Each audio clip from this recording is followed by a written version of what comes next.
एक विवाह ऐसा भी सीजन 2 का भाग 25। अब तक हमने पढ़ा है कि तनु फिर से विकास की ओर मुड़ गई और उसे घूरते हुए बोली, अगर ये तुम्हारी माँ है तो फिर इतने दिनों से हमारे साथ क्यों रह रही थी? क्या तुम्हें इन्हें खाना नहीं देना था? इनकी प्रॉपर्टी हड़पना चाहते हो? अब आगे बताओ मुझे, ये तुम्हारे साथ क्यों नहीं रहना चाहती? विकास तनु की बातों से पक चुका था। उसने गुस्से से कहा, तुम अपनी चोंच बंद करो और चली जाओ यहाँ से। तनु विकास को घूरने लगी तो विकास ने भी उसे घूरते हुए कहा, अगर अपनी जान प्यारी है तो चली जाओ यहाँ से, वरना तुम्हें अपनी जान से हाथ धोना पड़ेगा। तनु ने एक टेढ़ी मुस्कान देकर कहा, अच्छा तुम मारोगे मुझे? अगर हिम्मत है तो हाथ लगा के दिखा। तनु के एटीट्यूड पर विकास आग बबूला हो गया। वो उठा और गुस्से से तनु की ओर बढ़ गया। तभी रुचिका तनु के सामने आकर बोली, नहीं विक्की, तुम ऐसा नहीं करोगे। तुम चाहते हो ना मैं यहाँ से रहूँ तो मैं यहीं रहूँगी। तनु को यहाँ से जाने दो। विकास ने रुचिका की ओर धक्का देकर कहा, अब मैं आपकी एक भी नहीं सुनूंगा। आपने भागकर अच्छा नहीं किया, इसकी सज़ा तो आपको मिलकर रहेगी। विकास तनु की ओर बढ़ गया। उसने तनु को मारने के लिए हाथ बढ़ाया, लेकिन तनु ने बीच से ही उसका हाथ पकड़ लिया। विकास ने दूसरा हाथ बढ़ाया तो तनु ने उसका दूसरा हाथ पकड़कर उसके पेट पे एक लात जमा दी, जिससे विकास 2 कदम पीछे हट गया। विकास अपना पेट पकड़कर खड़ा हो गया। तभी उसके दोनों आदमी आकर विकास को संभालने लगे। तनु ने रुचिका का हाथ पकड़ा और वहां से भागने लगी। विकास ने अपने आदमियों से तनु का पीछा करने के लिए कहा तो दोनों आदमी तनु और रुचिका के पीछे भाग गए। विकास वहीं बैठ गया। काजू पावनी के साथ छत पर आ गई, जहाँ वहीं पागल लड़की छत के एक किनारे पर खड़ी होकर उछल कूद कर रही थी। वो कुछ इस तरह खड़ी थी कि थोड़ा सा बैलेंस बिगड़ते ही वो गिर जाती। काजू और पावनी ने जब उसे देखा तो उनकी आंखें फटी की फटी रह गई।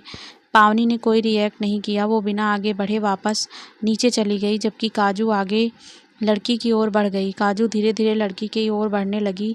तभी लड़की की नज़र काजू पर पड़ी। वो चिल्लाकर बोली, नहीं, मेरे पास मत आना, मैं मार दूंगी तुमको, दूर रहो मुझसे, चली जाओ यहाँ से। काजू ने उसे समझाते हुए कहा, देखो तुम गिर जाओगी, तुम्हें चोट लग जाएगी, आप अच्छे बच्चे हो ना, वापस आ जाओ। काजू की बातें सुनकर लड़की थोड़ी शांत हो गई। उसने स्पष्ट लहजे में कहा, चोट तो बहुत पहले लग चुकी है, अब किसी भी चोट से दर्द नहीं होता। अब वो लड़की किसी समझदार इंसान की भांति बातचीत करने लगी थी। वो आगे बोली, मेरे साथ ही ऐसा क्यों हुआ? क्या बिगाड़ा था मैंने उसका? उसने मेरा सब कुछ छीन लिया, मेरा पति, मेरा बच्चा। लड़की फिर से बोली, तुमसे बोला ना, दूर रहो मुझसे, मैं मार डालूंगी सबको। काजू उनकी बातों को सुनती हुई धीरे धीरे उसकी ओर बढ़ रही थी। तभी वो लड़की पीछे बढ़ रही थी। तभी उसका पैर फिसल गया, जिससे वो नीचे गिरने लगी। लेकिन तभी काजू ने उसका हाथ पकड़ लिया, क्योंकि काजू धीरे धीरे उसके पास आ चुकी थी। काजू ने लड़की के एक हाथ को पकड़ा था। लड़की नीचे लटक गई, लेकिन वो ना तो कुछ बोल रही थी, ना ही कोई हरकत कर रही थी, जिससे काजू को लगा कि वो बेहोश हो चुकी थी। काजू ने पूरे जोर से लड़की को पकड़ रखा था। हवेली की ऊंचाई बहुत ज़्यादा थी, जहाँ से नीचे देखने पर ही चक्कर सा आने लगता। जैनिल काजू को ढूंढने में बिजी था। उसने सब जगह देख ली, लेकिन काजू उसे कहीं भी दिखाई नहीं दी। तभी पावनी उसकी ओर दौड़ती हुई आई। पावनी कुछ बोलती उससे पहले ही जैनिल बोल पड़ा, पावनी, तुमने काजू को देखा है क्या? कहाँ है वो? पावनी ने हाँफते हुए कहा, भाई सा, वो भाभी सा छत पर हैं और तन्वी जीजा भी वहीं हैं। जैनिल ने हैरानी से कहा, तन्वी छत पर क्या करने गई है? तुम्हें उसका ध्यान रखना चाहिए था ना, उसे कुछ हो गया तो। पावनी ने जैनिल की बात काटकर कहा, भाई सा जल्दी चलिए, तन्वी जीजी छत की मुड़ेर पर खड़ी हैं। जैनिल पावनी की बात सुनकर छत की ओर दौड़ पड़ा। उसके साथ साथ मनु और मानो भी दौड़ पड़े। जैनिल जैसे ही छत पर आया, वो सामने का नज़ारा देखकर हैरान रह गया। वहाँ सिर्फ काजू खड़ी थी। तन्वी उसे कहीं दिखाई नहीं दी। काजू की सिर्फ पीठ दिखाई दे रही थी। ऐसा लग रहा था मानो वो झुककर कुछ देख रही हो। जैनिल वहीं खड़ा देखता रहा। मानो जैनिल के पीछे था। उसने काजू को देखा और उसकी ओर दौड़ पड़ा, जिससे जैनिल को हल्का सा धक्का लगा। जैनिल जैसे अब होश में आ गया हो, वो भी मानो के पीछे काजू की ओर बढ़ गया। इधर काजू बेहोश तन्वी को पकड़े खड़ी थी। उसने तन्वी के एक हाथ को अपने दोनों हाथों से मजबूती से पकड़ा था और उसके साथ ही झुक रही थी। जैनिल और मानो दोनों काजू के पास आ गए। मानो ने तन्वी को ऊपर खींचा तो जैनिल ने काजू को संभाला। काजू की सांसें बहुत तेजी से चल रही थी, साथ ही वो बहुत जोरों से कांप रही थी। जैनिल ने काजू को अपने सीने से चिपकाकर कहा, सब ठीक है, शांत हो जाओ। किसी को कुछ नहीं हुआ। काजू अब भी डरी हुई थी। जेनिल ने उसे उठाया और चल पड़ा। वहीं मानू ने तन्वी को उठाया और नीचे आ गया। जेनिल काजू को लेकर अपने रूम में आ गया। उसने काजू को बेड पर सुलाया ही था कि काजू झट से उठकर बोली, मुझे उस लड़की के पास जाना है, वो ठीक नहीं है, उसको कुछ हो जाएगा, उसको चोट लग जाएगी। काजू जाने के लिए उठी तो जेनिल ने उसे अपने पास बैठाकर कहा, वो ठीक है, तुम आराम करो।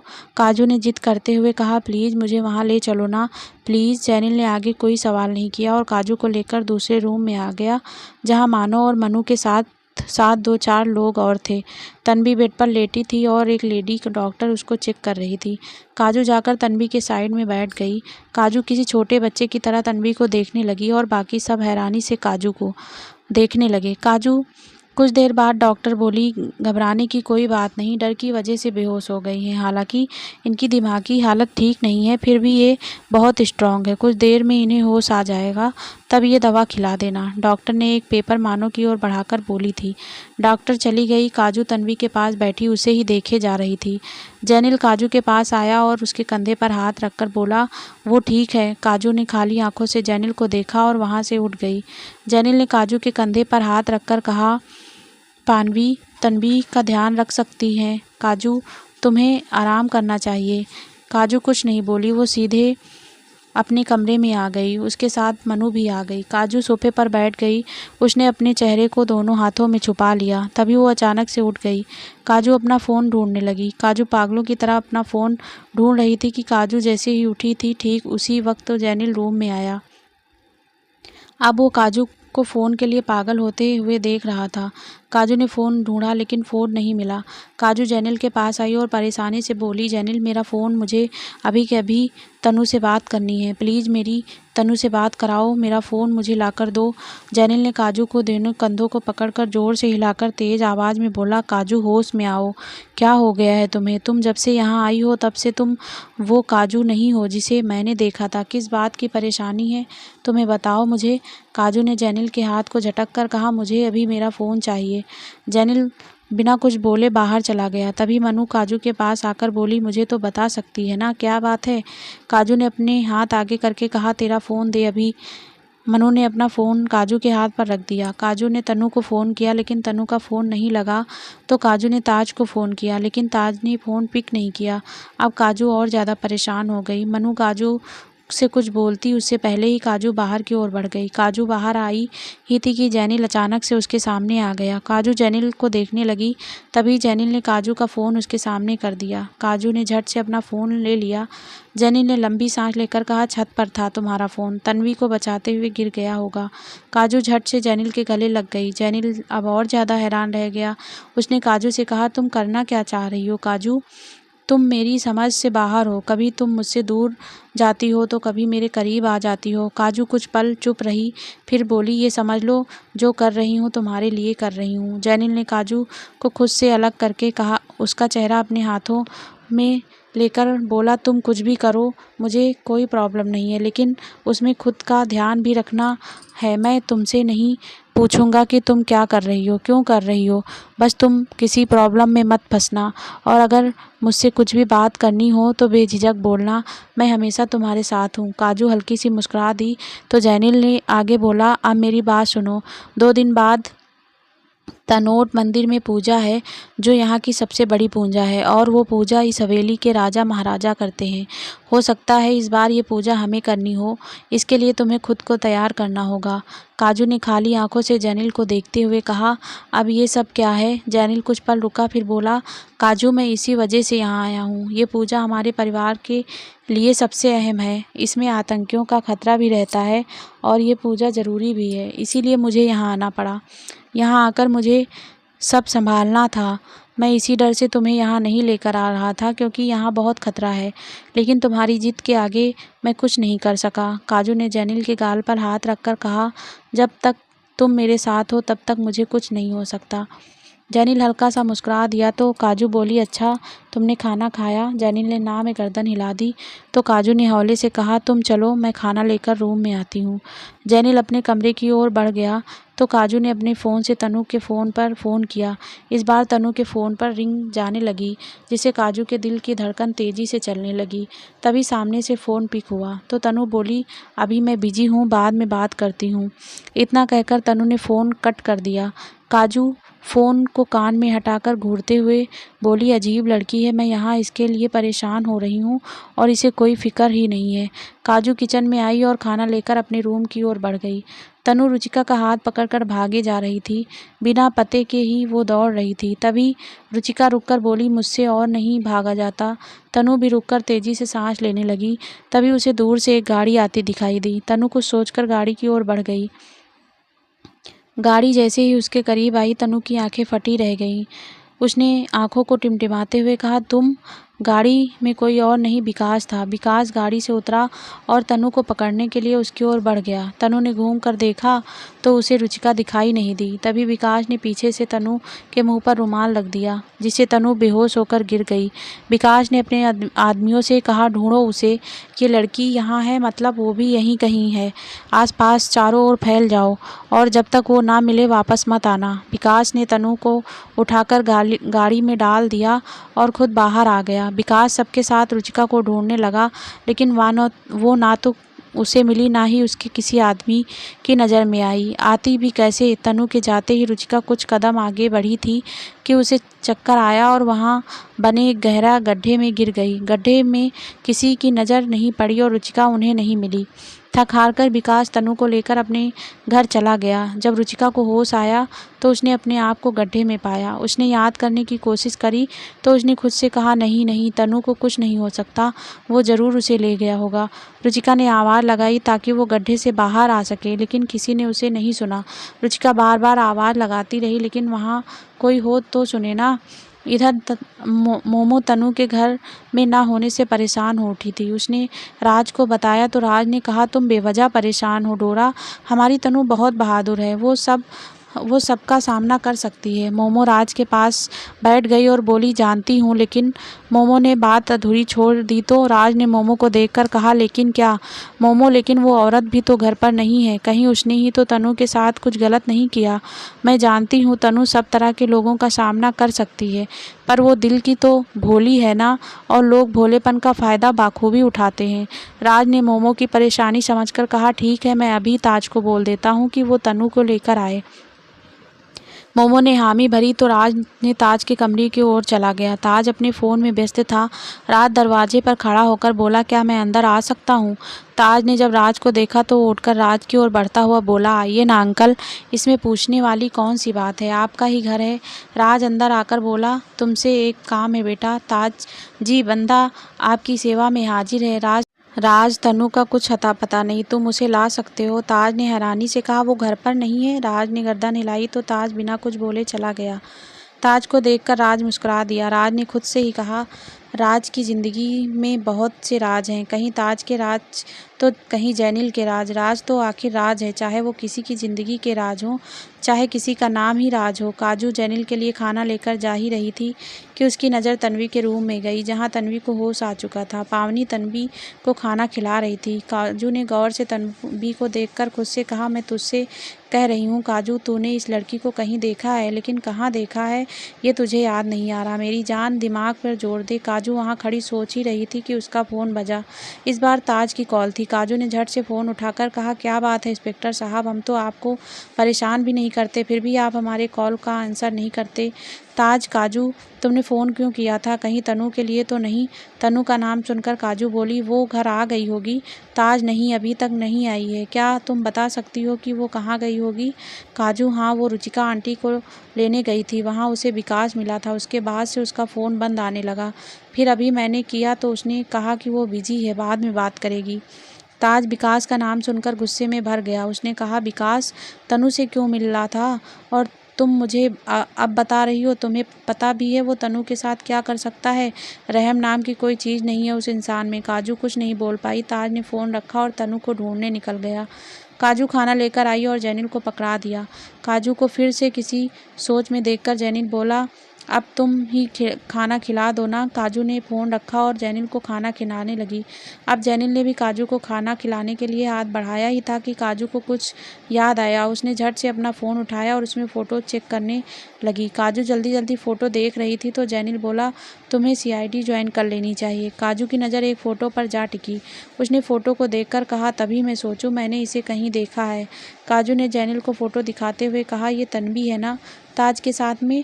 ये वही फ़ोटो थी जो तनु ने काजू को भेजी थी और लड़की का पता लगाने के लिए कहा था। जेनिल ने फ़ोटो देखकर कहा, हाँ है तो तन्वी, लेकिन ये फ़ोटो तुम्हें कहाँ से मिली? ये तो आज तक मैंने भी नहीं देखी। काजू वो सब छोड़ो, पहले ये बताओ ये तन्वी और ताज का चक्कर क्या है? जेनिल ने काजू के सिर पर चपट लगाकर कहा, पगली लड़की, तन्वी ताज की बहन है और तन्वी की शादी। जेनिल बोलते बोलते रुक गया तो काजू ने उसे आगे बताने के लिए कहा। जेनिल के चेहरे पर उदासी आ गई जो काजू देख चुकी थी, लेकिन उसने जानना था कि आखिर सच क्या है। इसीलिए काजू ने जेनिल का हाथ अपने हाथों में लेकर कहा, कुछ बातें शेयर करने से मन हल्का हो जाता है। जेनिल ने काजू को देखते हुए कहा, बहुत कुछ झेला है ताज ने भी, उसका गुस्सा करना जायज़ है। काजू जेनिल की ओर खाली आंखों से देखने लगी तो जेनिल आगे बोला, ताज के माता पिता ने उन्हें ना जाने क्यों छोड़ दिया था, या यूँ कहूँ छोटी सी उम्र में ही ताज और तन्वी बेसहारा हो गए थे। ताज तन्वी से छोटा था लेकिन हमेशा अपनी बहन की हिफाजत करता था। माँ ने बताया था मुझे, जब उन्होंने पहली बार ताज और तन्वी को सड़क के किनारे ठंड से ठिठुरते हुए देखा था तो वो उन्हें अपने साथ लाने के लिए ताज के पास जाकर बोली, चलो बेटा मेरे साथ मेरे घर। उस वक्त ताज की उम्र लगभग 5 साल थी और तन्वी 7 साल। ताज ने माँ को घूर कर देखते हुए कहा, नहीं हम यहाँ ठीक हैं। माँ समझ गई थी कि ताज बहुत समझदार है, वो किसी भी अनजान इंसान के साथ अपनी बहन को लेकर नहीं जाएगा। इसीलिए माँ ने ज़बरदस्ती दोनों को अपनी गाड़ी में बिठाया और यहाँ हवेली में ले आई। ताज जैसे ही गाड़ी से बाहर निकला उसने आदमियों को धक्का दिया और तन्वी को लेकर भागने लगा, लेकिन यहाँ इतने सारे लोग थे कि वो कहीं नहीं जा सका। ताज सब लोगों पर पत्थर फेंकने लगा। तभी माँ उसके पास आई और ताज ने एक पत्थर माँ के सिर पर मारा, जिससे माँ के सिर में थोड़ा सा खून निकल आया। मैं उसी वक्त बाहर आया था। मैंने जैसे ही अपनी माँ को देखा मुझे गुस्सा आ गया और मैं वहाँ जाकर ताज को मारने लगा। हम दोनों में बहुत ज़ोरों की लड़ाई हुई। माँ मुझे रोक रही थी और तन्वी ताज को। जब मैं नहीं रुका तो माँ ने मुझे पकड़कर मेरे गाल पर एक थप्पड़ रख दिया। ताज और मैं माँ को हैरानी से देखने लगे तो माँ ने कहा, मैं लेकर आई हूँ इन दोनों को। जेनिल तुम इसके साथ बिल्कुल भी झगड़ा नहीं कर सकते हो, अभी के अभी माफ़ी मांगो उससे। मैंने एक नज़र ताज को देखा और बिना माफ़ी मांगे वहाँ से चला गया। माँ मुझे बुलाती रही लेकिन मैंने उसकी एक नहीं सुनी। ताज ने माँ को देखकर कहा, आंटी प्लीज़ हमें जाने दो, हमने आपका क्या बिगाड़ा है? माँ ने कुछ कहना चाहा तभी कुछ और बच्चे ताज के पास आकर बोले, आंटी नहीं माँ बोलो। भाई माँ आप दोनों को जानबूझकर इसलिए लेकर आई हैं ताकि आप दोनों दर दर तक की ठोकरें ना खाएं। ये आपको बहुत सारा प्यार करेंगी। ताज ने एक एक कर सभी बच्चों को देखा तो एक लड़के ने कहा, हम सब भी आपकी तरह ही हैं, आपकी तरह हम भी अनाथ थे, लेकिन अब हमारे पास माँ है, भाई बहन है, सब कुछ है। ताज अब समझ चुका था कि उसने माँ के सामने हाथ जोड़ लिए तो माँ ने उसे गले से लगा लिया। मैं भी अपने कमरे की खिड़की से ये सब देख रहा था। मैं भले ही गुस्से में था लेकिन मैं ताज को भी समझ सकता था। बस माँ की चोट मुझे बर्दाश्त नहीं हुई, इसीलिए मैंने ताज के साथ मारपीट कर दी। ये हर बार का किस्सा था। माँ जब भी किसी बच्चे को लेकर आती ऐसा ही कुछ होता था। शुरू में माँ ने मुझे मनाया लेकिन धीरे धीरे मैं खुद ही समझदार हो चुका था। हाँ, ताज के साथ जो मारपीट हुई वैसी मेरी किसी से नहीं हुई। अगले दिन ताज खुद आकर मुझसे माफ़ी मांगने लगा तो मैंने भी उसे गले लगा लिया, क्योंकि माँ ने जो कहा था। उस वक्त तन्वी भी दरवाजे के पीछे छुपकर हमें देख रही थी। मैंने उसे भी आने का इशारा किया और उसकी ओर बाहों को फैलाकर कहा, आज से हम सब दोस्त। हम तीनों ने एक दूसरे को हक किया। तभी एक लड़का और आया और रोते हुए बोला, मेरा भी कोई दोस्त नहीं है, क्या मैं भी शामिल हो जाऊं? हम तीनों उसका क्यूट सा फेस देखकर ज़ोर से हंस पड़े थे तो वो और ज़ोर ज़ोर से रोने लगा। तभी तन्वी ने उसे भी अपनी ओर खींचकर कहा, क्राई बेबी, अब से तुम भी हमारे ग्रुप में हो। ये मानव था जिसे तन्वी हमेशा क्राई बेबी बोलती थी। जेनिल पिछली बातों को सोचकर एक दर्द भरी हंसी हंस दिया तो काजू ने कहा, तन्वी दी, उनकी ये हालत कैसे हुई? जेनिल और माँ वो तुमसे दूर कैसे हुई? किसने किया ये सब? जेनिल काजू के सवालों को सुनकर उठ खड़ा हुआ और बोला, रहने दो काजू, तुम नहीं सुन पाओगी। जेनिल जाने लगा तो काजू ने उसका हाथ पकड़कर कहा, अगर मैं नहीं सुन पाती तो शुरुआत ही क्यों करती? एक बार कहकर तो देखो। तुम्हारे सारे दर्द परेशानी मैं अपने ऊपर ना ले लूँ तो कहना। जेनिल ने लंबी सांस लेकर कहा, दर्द में रहने दे कि अब बयां क्या नहीं होगा, तू साथ है मेरे लिए काफ़ी होगा। जेनिल ने ये कहकर जाने लगा तो काजू उठकर बोली, मैं वो हूँ जो सुन सकती हूँ तो सुना भी सकती हूँ, रो सकती हूँ तो रुला भी सकती हूँ, हंस सकती हूँ तो हंसा भी सकती हूँ। तूने अभी जाना ही कहाँ है मुझे, मैं तुझसे दूर रहकर भी बहुत कुछ कर सकती हूँ।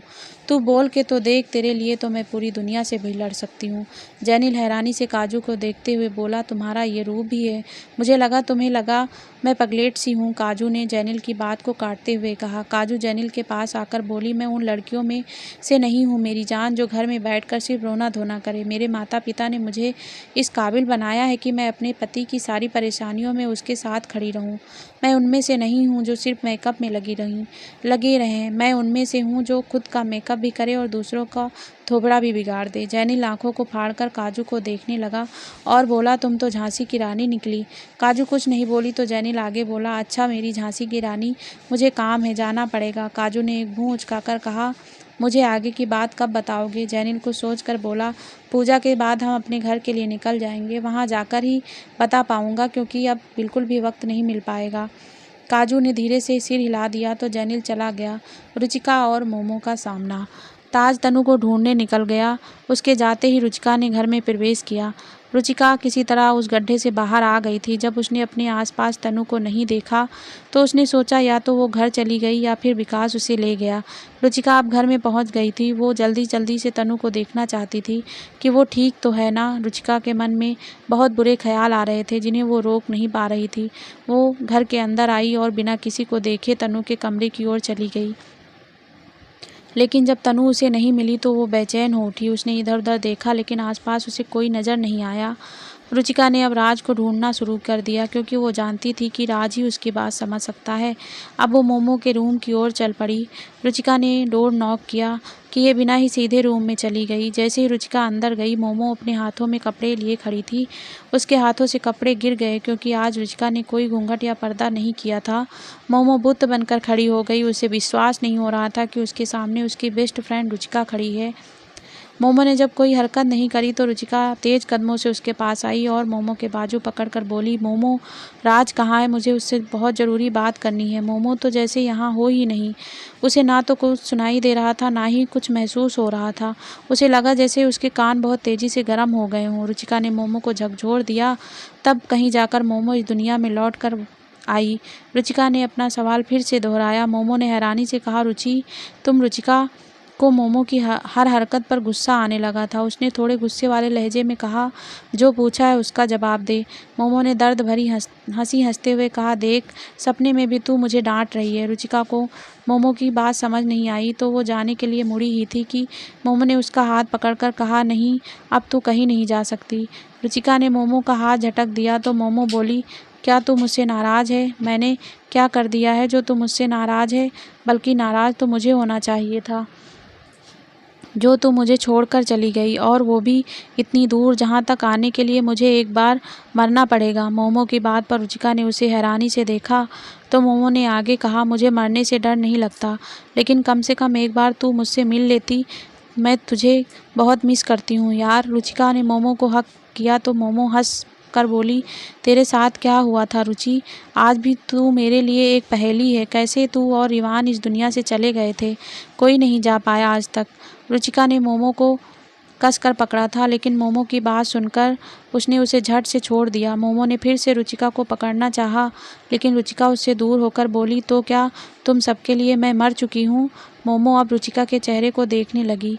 मोमो ने धीरे से कहा, ऐसा नहीं है रुचि, लेकिन तुम दोनों कभी किसी को मिले ही नहीं, इतने साल हो गए हैं। रुचिका बिना कुछ बोले जाने लगी तो मोमो उसके पीछे गई। तभी जल्दी जल्दी मैं उसके पैर सोफे से टकरा गया। वो गिरने ही वाली थी कि संभल गई। मोमो का पैर सोफे से लगने की वजह से दर्द करने लगा था, इसीलिए उसके मुंह से दर्द भरी आह निकली। तो रुचिका वापस आकर मोमो के पैर को सहलाते हुए बोली, कभी तो ठीक से चल लिया कर। मोमो अब भी हैरानी से रुचिका को देख रही थी। अब उसे विश्वास हो गया था कि ये कोई सपना नहीं था, ये सच था। जीती जागती रुचि उसके सामने खड़ी थी और आज भी वो पहले की तरह ही उसकी परवाह कर रही थी। रुचिका मोमो के पैर पर फूंक मारते हुए बोली, अब ठीक है? मोमो ने सिर हिलाया तो रुचिका आगे बोली, तेरी बेटी भी बिल्कुल तुझ पर गई है, कभी खुद का ख्याल नहीं रखती। मोमो हल्की सी मुस्कुरा दी, फिर धीरे से बोली, तेरी जैसी मौसी हो तो वो अपना ख्याल क्यों रखेगी। रुचिका झट से उठ गई और मोमो से बोली, तनु को वो ले गया है। मोमो? तनु? मोमो कौन ले गया है? क्या तनु तेरे साथ थी? रुचिका, अभी तू मुझे बता, राज कहाँ है? मुझे राज को ये सब बताना होगा, वो लड़का बहुत खतरनाक है। मोमो ने रुचिका का हाथ पकड़कर कहा, चल मेरे साथ। दोनों जैसे ही दरवाजे के पास आई, कृति उन्हें दरवाजे पर खड़ी मिली। उसकी आंखों में आंसू आ चुके थे। वो धीरे से बोली, तनु कहाँ है? मोमो और रुचिका ने एक दूसरे को देखा, फिर झट से कृति के पास जाकर बोली, तनु को कुछ नहीं होगा। मोमो ने रुचिका को इशारा किया तो रुचिका वहाँ से चली गई और मोमो कृति को लेकर उसके कमरे में चली गई। रुचिका स्टडी रूम में आई जहाँ मोमो ने उसे भेजा था। राज यहाँ किसी किताब में आंखें गड़ाए था। रुचिका के आने की आहट से राज का ध्यान किताब से हटा और रुचिका की ओर चला गया। रुचिका जल्दी से राज के पास आई और बोली, राज, तनु उसको वो विकास ले गया है। राज ने रुचिका को देखकर बिल्कुल भी हैरान नहीं हुआ। उसने बिना किसी टेंशन के कहा, ताज गया है उसे लेने, तुम चिंता मत करो। रुचिका अब थोड़ी शांत हो गई, फिर बोली, क्या तुम्हें हैरानी नहीं हुई मुझे देखकर? जैसे मोमो को हैरानी थी, तुम क्यों नहीं हुए? राज अपनी जगह से खड़ा हुआ और रुचिका की ओर बढ़ता हुआ सपाट लहजे में बोला, क्योंकि मैं जानता था तुम और रिवान मरे नहीं हो, बस मैं ये पता नहीं कर पाया कि तुम कहाँ हो। रुचिका अब चुप हो गई तो राज ने आगे कहा, क्या तुम अपने बेटे से मिली? अब रुचिका हैरानी से राज को देखने लगी तो राज हल्का सा मुस्कुरा दिया। ताज तनु को ढूंढ रहा था लेकिन उसे वो नहीं मिली। उसने थक हार कर राज को फ़ोन करने के लिए अपना फ़ोन लिया। तभी उसने काजू के बहुत से कॉल देखे। जब उसने वापस किया तब काजू का कोई रिस्पॉन्स नहीं मिला। ताज ने अब काजू को फ़ोन लगा दिया। एक रिंग में ही काजू ने फ़ोन उठा लिया। ताज ने थोड़ी परेशान सी आवाज़ में कहा, काजू तुमने इतने सारे कॉल क्यों किए? वहाँ सब ठीक तो है ना? काजू के सामने तन्वी सो रही थी तो काजू ने तन्वी को देखते हुए कहा, हाँ यहाँ सब ठीक है, तुम बताओ तनु और रुचिका आंटी घर गई ना? ताज ने काजू को कुछ भी बताना ठीक नहीं समझा। उसने बिना कुछ कहे ही फ़ोन कट कर दिया। ताज ने अपने एक दोस्त को कॉल करके फ़ोन पिक होते हुए बोला, मुझे अभी के अभी विकास का पता चाहिए। सामने से किसी ने कुछ देर तक इंतज़ार करने के लिए कहा। ताज ने कोई जवाब नहीं दिया। लगभग 2 मिनट बाद सामने से एक एड्रेस बताया गया। ताज ने फ़ोन डिस्कनेक्ट कर दिया और अपनी बाइक को वापस मोड़कर चला गया। ताज विकास के घर पहुंच चुका था। बड़े से घर के बीचों बीच एक सोफे पर विकास पैर पर पैर रखे बैठा था। उसने ताज को देखते हुए कहा, बहुत दिनों बाद मुलाकात हुई है। ताज ने विकास को घूर कर देखा, फिर गुस्से से बोला, तनु कहाँ है? विकास को ताज के गुस्से से कोई फर्क नहीं पड़ा। उसने अनजान बने हुए कहा, तनु? कौन तनु? किसका नाम है ये? ताज ने अब मुट्ठी कस ली लेकिन कुछ बोला नहीं। विकास उसे देख मुस्कुराकर बोला, गुस्सा तो आज भी तुझे उतना ही आता है लेकिन कंट्रोल करना सीख गया है। हमारा बच्चा अब बड़ा हो गया है। ताज विकास की ओर बढ़ गया लेकिन तभी विकास उठा और दूसरी तरफ जाते हुए बोला, आज तुझे मुझसे कौन बचाएगा? ताज वहीं रुककर मुस्कुरा दिया। उसने विकास को देखते हुए कहा, और तुझे कौन बचाएगा? आज तू मुझसे नहीं बचेगा विकास, बस बहुत हुआ, अब तू मुझसे नहीं बच पाएगा। विकास ठहाका मारकर हंसने लगा। कुछ देर बाद वो बोला, मेरे ही घर में खड़ा होकर तू मुझे मारने की धमकी दे रहा है? ताज अब कुछ नहीं बोला तो विकास एक कमरे की ओर गया। वहाँ से तनु को बाहर लेकर आया। तनु के हाथ बंधे हुए थे और मुंह को भी कपड़े से बांध रखा था। विकास ने तनु की बाजू को पकड़ रखा था। ताज ने उसे देखा तो उसका खून खौल उठा। वो जल्दी से उनकी ओर लपका और विकास के मुंह पर एक मुक्का जमा दिया। विकास तनु को छोड़कर उससे दूर जा गिरा। ताज ने तनु के मुंह से कपड़ा हटा दिया और उसके हाथों को खोलने लगा। तभी पीछे से किसी ने उसके सिर पर डंडे से वार कर दिया। ताज ने सिर पकड़ लिया और वहीं गिर गया। तनु ने ताज को संभालने की कोशिश करी लेकिन तभी विकास ने उसे पकड़ लिया और बोला, ये छछूंदर मेरा कुछ नहीं बिगाड़ सकता। ये जानता है ये मुझसे नहीं जीत सकता लेकिन फिर भी आया, साला बेवकूफ़। तनु ने अपना पूरा जोर लगाकर विकास को धक्का दिया। फिर बोली, अगर तू उससे लड़ता तब तू मर्द कहलाता। ये भाड़े के लड़के लेकर तू अपने आप को मर्द समझता है? छी! विकास ने तनु के गाल पर एक थप्पड़ लगा दिया जिससे तनु ताज के पास जा गिरी। ताज के सिर से खून बहने लगा था। तनु ने खुद की परवाह न करके ताज के सिर को पकड़ना चाहा लेकिन तभी विकास ने उसे पकड़कर खींचते हुए कहा, साली तू मुझे मर्द नहीं समझती, आज तुझे मैं मेरी मर्दानगी दिखाता हूँ, चल। विकास तनु को ले जाने लगा, लेकिन तभी ताज उठा और विकास की ओर बढ़ने लगा। तभी दो आदमियों ने ताज को पकड़ लिया और घसीट कर ले गए और एक अंधेरे कमरे में बंद कर दिया। विकास तनु को कमरे में ले गया और उसे अंदर से बंद कर दिया। काजू यहाँ मोमो को फ़ोन करने में लगी थी, लेकिन मोमो फ़ोन नहीं उठा रही थी। काजू ने तीसरी बार फ़ोन लगाया, तब मोमो ने फ़ोन उठाया। तभी काजू बोल पड़ी, मम्मा कितनी देर से फ़ोन कर रही हूँ, कहाँ थे आप? मोमो ने खुश होते हुए कहा, काजू काजू काजू मुझे मेरी बेस्ट फ्रेंड रुचिका मिल गई है। आज मैं बहुत खुश हूँ, बहुत ज़्यादा। काजू हल्की सी मुस्कुराकर बोली, अच्छी बात है। तो दोस्तों, ये पार्ट यहीं समाप्त होता है और नेक्स्ट पार्ट जल्दी हमारे चैनल पर अपलोड होगा। आई होप आप सभी को वीडियो पसंद आ रही होगी। तो प्लीज़ दोस्तों, मेरे वीडियो को लाइक करना, कमेंट करना और शेयर करना और हमारे चैनल को सब्सक्राइब करना। धन्यवाद दोस्तों, आप सभी के प्यार और सपोर्ट के लिए। इसी तरह के वीडियो हमारे चैनल पर आप सभी को मिलते रहेंगे, तो प्लीज़ मेरे चैनल को ज़रूर सब्सक्राइब करिएगा।